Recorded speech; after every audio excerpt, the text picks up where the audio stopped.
When people hear the word Darknet, many immediately think of drugs, weapons, hackers, and crime.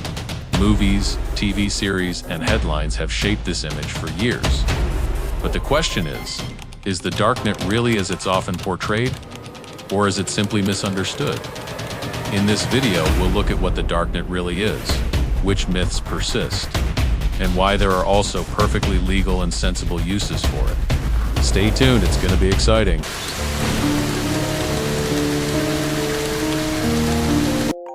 Let's start with the basics. The surface web is what we use every day. Websites, social networks, and online shops, and it's what we usually find through Google. Besides the public web, there's the deep web. This is the part of the internet that isn't publicly accessible. The deep web is huge and completely normal. The Darknet is a small part of the deep web. The crucial difference: you need special software to access it, and communication is structured in such a way that users and servers can remain largely anonymous. One thing is important to note. The term Darknet describes a technology, not automatically illegal content. The most well-known Darknet is based on the so-called Tor Network. Tor stands for the onion router. The idea behind it is relatively simple. Your internet connection is encrypted multiple times and routed through various servers around the world. Each of these servers only knows a small part of the path. The network is developed and maintained by, among others, the Tor project. Its goal is to protect people from surveillance, tracking, and censorship. The Darknet is therefore not a secret hacker space, but primarily a tool for greater privacy. Nevertheless, many myths persist. A very widespread myth is that only criminals frequent the Darknet. That's not true. Yes, there is illegal content there, but there is also illegal content on the regular internet.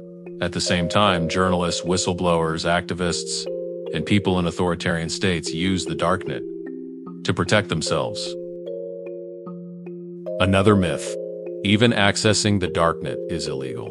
That's also false. In most countries, including England, the use of Tor and the Darknet is completely legal. It only becomes illegal when you participate in illegal activities, just like on the regular internet. And then there's the most dangerous myth of all, that you're automatically 100% anonymous on the Darknet. That's simply not true. Anonymity depends heavily on your own behavior. Mistakes, careless clicks, or poor OPSEC can quickly compromise your identity. Tor protects the connection, not from recklessness. Let's now look at what the Darknet is used for in a concrete and meaningful way. One major area of application is journalism. Informants can use anonymous platforms to securely and without fear of reprisal pass on sensitive information. The Darknet also plays an important role in countries with strong internet censorship. There, it is often one of the few ways to access unfiltered information or to freely express one's opinion. Furthermore, many people use the Darknet simply to protect their privacy, for example, during sensitive research, or to avoid tracking.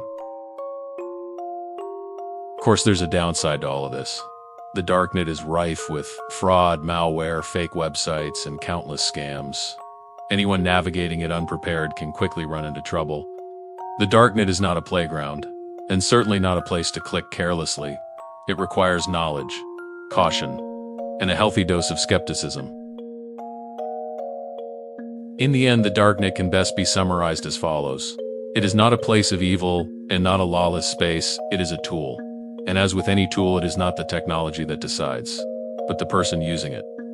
When we talk about online privacy, anonymity, and digital freedom, the Darknet is an essential part of the discussion.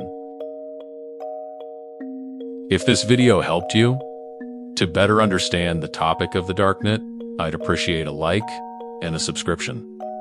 Feel free to leave a comment telling me what myths you've heard about the Darknet or what topics you'd like me to cover next. Until next time, stay safe and stay critical.